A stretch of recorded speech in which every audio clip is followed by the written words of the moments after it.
ఏం చేస్తున్నారండి? ధ్యానం. ధ్యానమా? దేనికోసం అండి? మనశ్శాంతి కోసమే. ఆహా,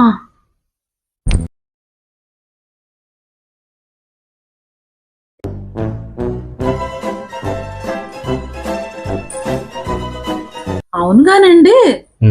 మనశ్శాంతి అంటే ఏంటి?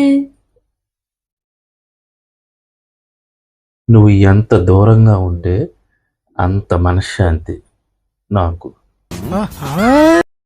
ఓహో,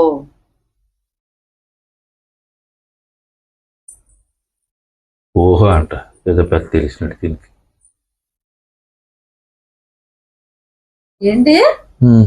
టీ తీసుకోండి. అదేంటి అటు ఇవ్వడం? ఇదే కదా, నేను ఎంత దూరంగా ఉంటే మీకు అంత మనశ్శాంతి అన్నారు, అందుకే అలా దూరంగా ఇస్తున్నాను, మీరు మనశ్శాంతిగా ఉండాలని.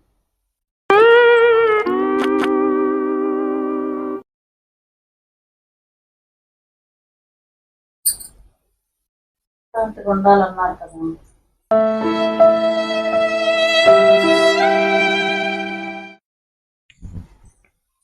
ఏమండి?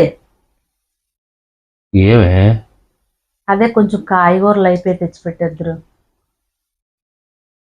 అదేంటి అంటరాని దానిలాగా అంత దూరం నుంచని మాట్లాడుతున్నావు? మీరే కదా, నువ్వు దూరంగా ఉంటే నాకు మనశ్శాంతిగా ఉంటుంది అన్నారు, అందుకే దూరంగా ఉంటే మీకు మనశ్శాంతి ఉంటుందని కొంచెం తెచ్చిపెట్టేయండి కాయగూరలు. అయిందా? బాగైందా? ప్రతిదానికి ఓవర్ ఎక్స్ప్రెషన్. ఇప్పుడు అనండి.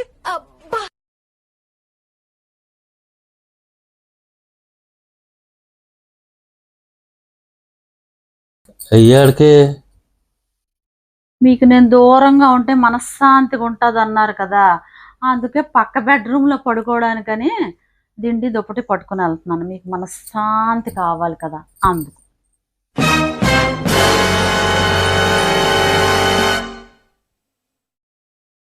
ఇదేదో కావాలని చేస్తుంది, కావాలని టార్చర్ పెడుతుంది, అర్థం అవుతుంది. నేను ఒక్కసారి అన్నాను కానీ తెల్లవారి నుంచి నరకం చూపిస్తుంది ఇది. చూస్తాను తమాషాలు చేస్తుంది. వాళ్ళు ఎంత దూరం నుంచి మాట్లాడుతుంది, నన్ను ఏదో ముట్టుకోకూడదు అన్నట్టు.